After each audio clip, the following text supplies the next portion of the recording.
Okay, so it's made in Denmark. It's using this funky miter joint. And as you can see, it looks almost like Bubinga.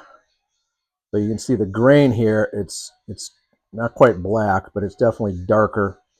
So I need to fill in my scratches with something that kind of looks like that. Okay, so to make my pine creation look more like teak, I'm going to take a pretty scratchy rasp. You can see the teeth. I'm going to try to carve some kind of lines along the grain.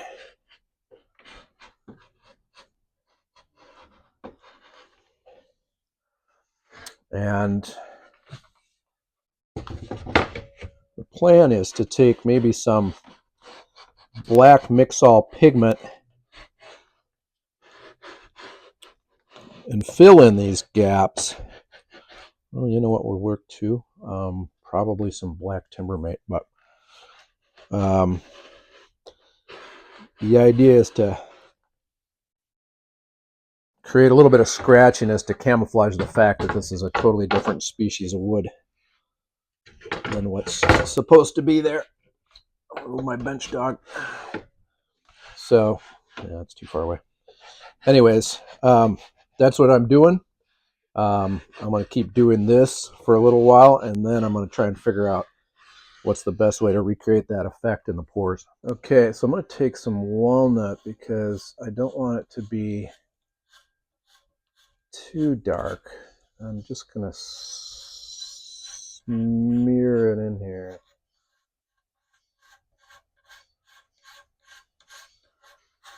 And then I'm going to knock it back.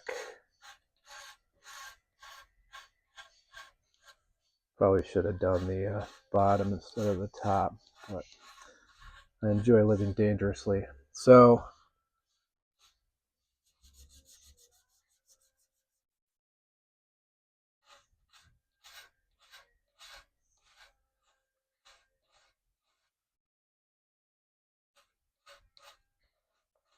I think color-wise,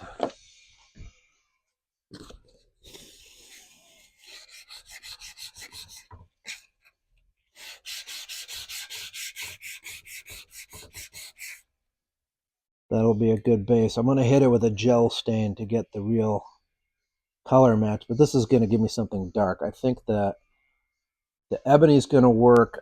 The ebony would have been too much, but the walnut timbermate will be just the thing. So let's start with that and go from there, I guess. Okay, a couple of things. You're going to want some paper towel and just a little bit of water.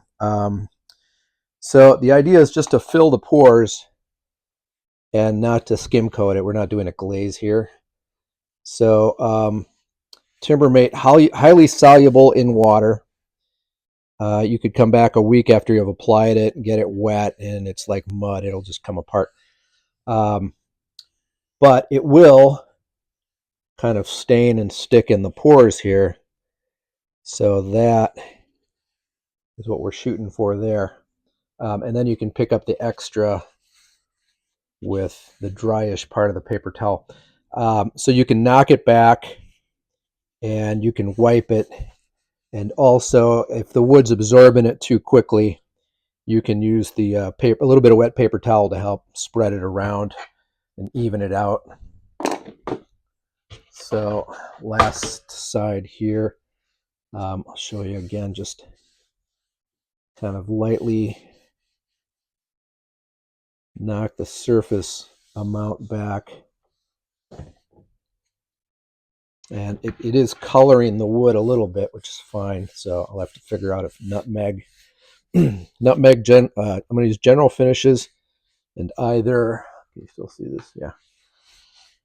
Either nutmeg or candlelight. I keep calling candlelight mid-century modern color in a can. It's it's kind of an ideal tone. It matches the kind of aged and warmed up color of mid-century modern walnut.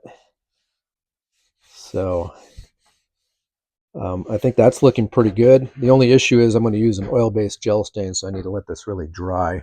I'm going to put maybe a fan on it or put it outside and let the wind blow over it. I just want to make sure it's really dry before I put an oil finish on there. So that's what we're going for right there. I think it's looking pretty good with the streaks. You can see this is the regular. It's almost like birch. It does have some swirls in color, but that's what I'm going for, is these little sharp lines. I didn't exactly get them, but it's close enough. I think once the finish is on there, the tone is going to change it up. And you can always scratch it in a new place and reapply some Timbermate if you feel like it's not enough. But I think it's going to be enough of an effect. It's going to be kind of help camouflage the fact it's a different wood entirely. Okay, status report. I'm using a pretty aggressive sandpaper just to put some more lines back into the Timbermate. Kind of smeared and fogged up a little bit more than I liked, but we'll see. I'm going to put some Candlelight General Finishes gel stain on it, and we'll see how we like that. Okay, so I'm pretty unceremonious about my finishes. That's Candlelight. I used a screwdriver to open the top and to stir it, and so I wiped the screwdriver off on this disposable.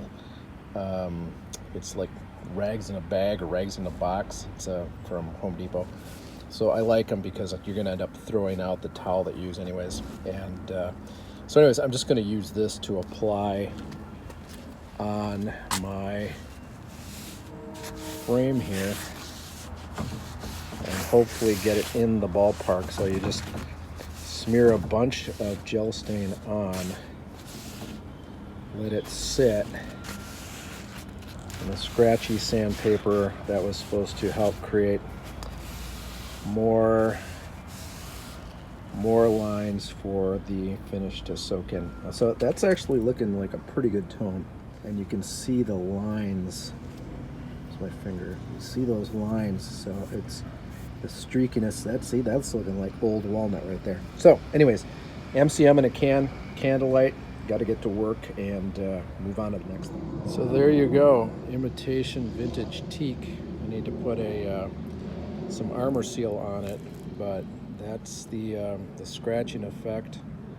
Candlelight. So I mean, if you want to see what the rest of the wood looks like, it looks like birch.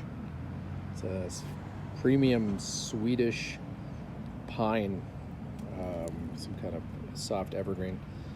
But there it is. It looks like tropical teak with the lines and everything. So pretty happy with the way it turned out. I think it's going to be close enough for what I'm trying to do. So yeah, hope this helps you out if you're trying to fix something made of teak, or make something that looks like teak, I guess. Okay, thanks for watching. If you want to see what I get up to next, please subscribe and like and ring bells and whatever. All right, shit, thanks. So there you go, imitation vintage teak. I need to put some armor seal on it, but that's the scratching effect. Candlelight. So I mean, if you want to see what the rest of the wood looks like, it looks like birch. It's a premium Swedish pine, some kind of soft evergreen. But there it is. It looks like tropical teak with the lines and everything. So pretty happy with the way it turned out. I think it's going to be close enough for what I'm trying to do. So yeah, hope this helps you out if you're trying to fix something made of teak, or make something that looks like teak, I guess. Okay, thanks for watching. If you want to see what I get up to next, please subscribe and like and ring bells and whatever. All right, shit, thanks. So there you go, imitation vintage teak. I need to put some armor seal on it, but that's the scratching effect. Candlelight. So I mean, if you want to see what the rest of the wood looks like, it looks like birch.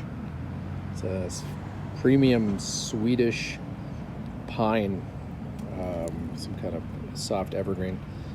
But there it is. It looks like tropical teak with the lines and everything. So pretty happy with the way it turned out. I think it's going to be close enough for what I'm trying to do.